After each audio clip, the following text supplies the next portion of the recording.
Welcome to Fireside Chats with Mats, and thank you for rejoining the show or joining it for the first time. Whatever it may be, and you might say, well, Matt, you're being pretty fucking presumptuous. You are being so presumptuous to say that anyone's going to watch this fucking shit.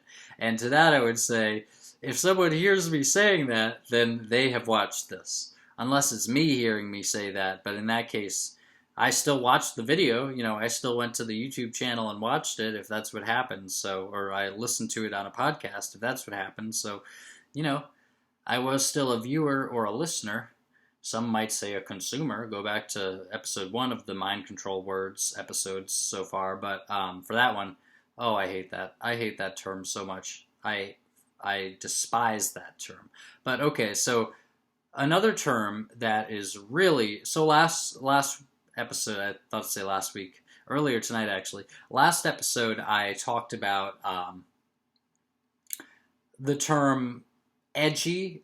I talked a little about the term edgy, but mainly I was talking about the oversexualization of the language and how that sort of, what I was sort of getting to, I didn't quite enumerate it at the end, but what I was, I didn't quite put it into words at the end, but what I was getting to and implying was that this horrible skin crawling situation that would happen in real life, like in any given social situation where you just brought up hardcore sexual imagery or something, that kind of horrible situation is created through the language, with all of these sexual connotations that are consistently harped upon and consistently emphasized, and just to the point where and all these words that are consistently given sexual slang where they didn't have it before, often through hip-hop, unfortunately, but also through other things as well, probably.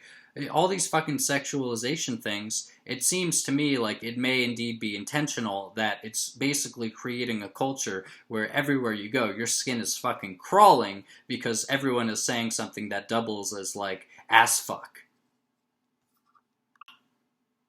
And it may sound funny or something, but think of it this way. Say somebody said something that, doubled for, ass fuck or something, and, there was a very clear connotation of, that underneath what they said that was actually innocuous, according to the wording of it, except that there are these connotations, however artificially built in culturally or not, there to now have that sense in the general atmosphere. Now, you're thinking of it, the person you're talking to is thinking of it, couple people over there thinking of it, there's a guy standing over there, and you're like, did he hear this? And it's is he thinking of this connotation as well? It's all these people are thinking of it now, and it's that's not something that is unimportant, because now it's well, specifically, let's go along with it, ass fuck. It's okay, so now people are thinking of homosexuality maybe, and now they're thinking of all the controversy with all the pride stuff and all the this person's mad about that, and this person's getting that surgery, and this person's doing that, and all these people are trying to rally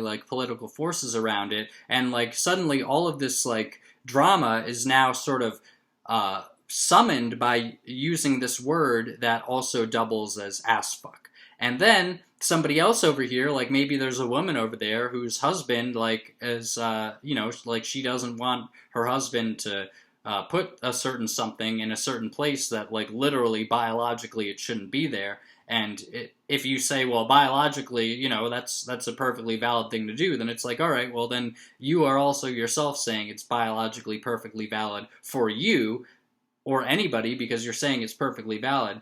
And you might say, well, only if I was gay, Matt. It's you're saying it's biologically perfectly valid for that to happen to you, maybe, or something like that, or for you to do that to a man instead of a woman or something. It's say there's a woman in the room whose husband has sort of successfully bullied her, even in a sense, for him sort of sexually attacking her, doing something that's literally potentially physically destructive and probably pretty painful to her, and she deals with the shame, but also the expectation socially of well, that's what women do nowadays, they do that, and of course he's just asking for what all the other guys are getting from their wives, and my friend maybe told me about doing that with her husband. She thinks it's fine, she even kind of likes it, and it's but I don't want to do it, and it's this horrible degrading thing to me, and now it feels like he's like the top dog in the house, like he dominated me, like he literally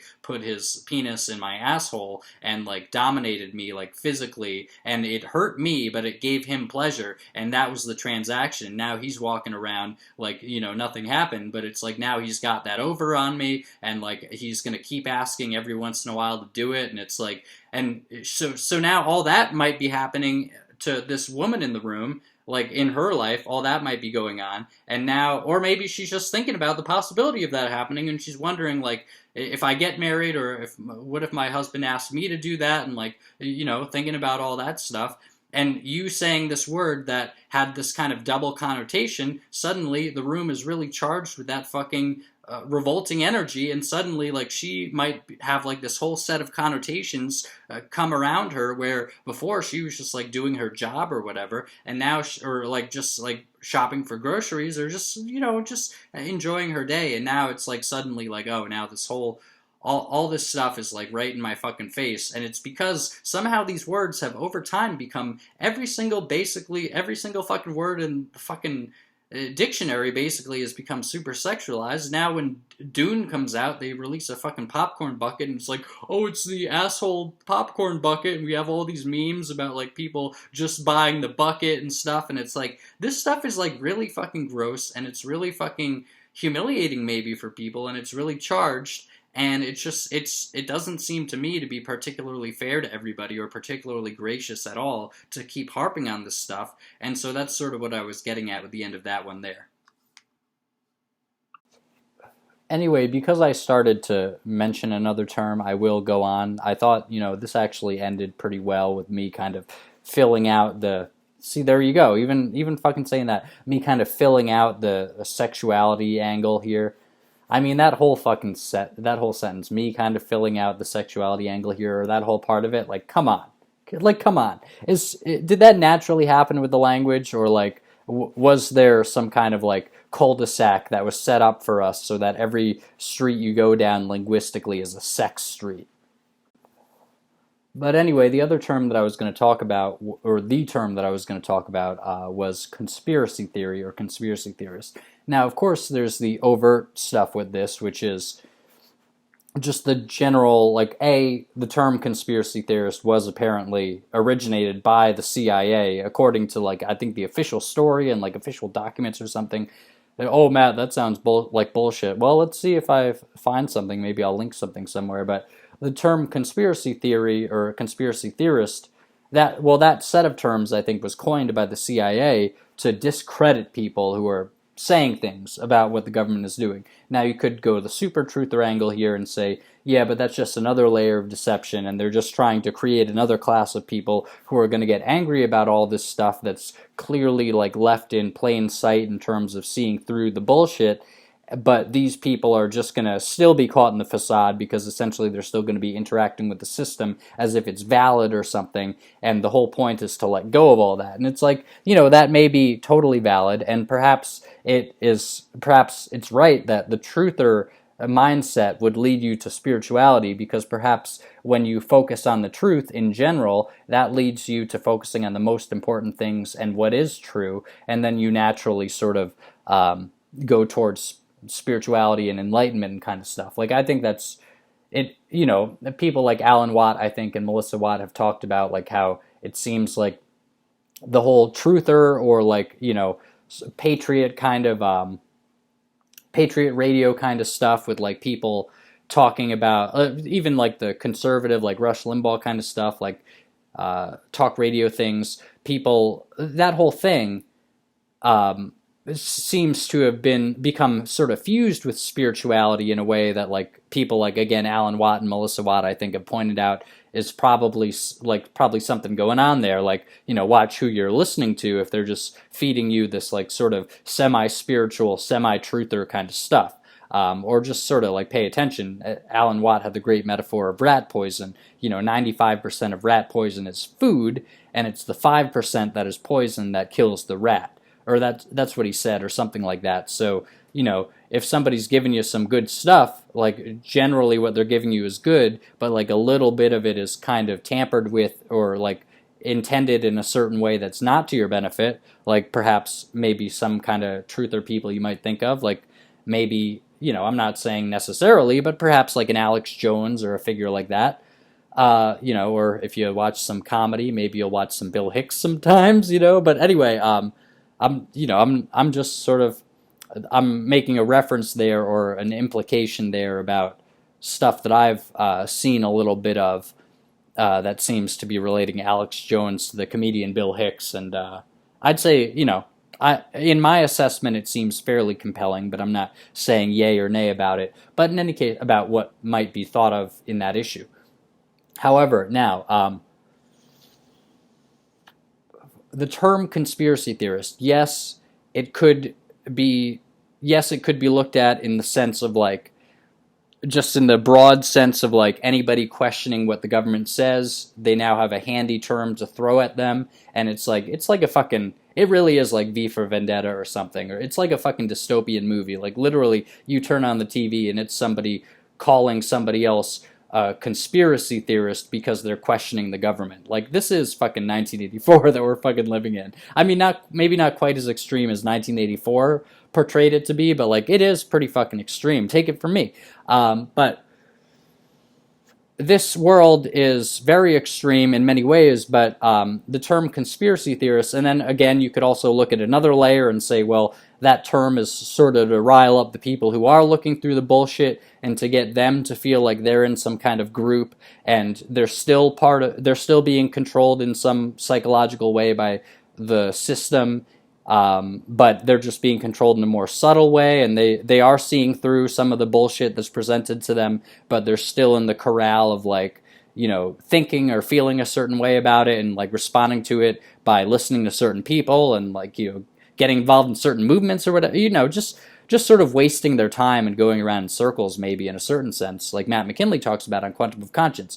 But then you could also look at another aspect of the term conspiracy theorist, and that is the overuse of it now, to the point where like literally like people will say when they have an idea about something, like when they literally have thought of something that wasn't necessarily told to them as a conclusion, but was rather them applying critical thinking to certain elements in a situation and then giving their own conclusion that they somehow came to on their own. But now when somebody comes to a conclusion like that, they will often sheepishly say, I have a conspiracy theory about that, like whatever it is. Like I was watching a video and I put a comment. I'll read to you the comment. I screenshotted it because I thought it was so apropos, or so apt rather, and apropos to the situation. But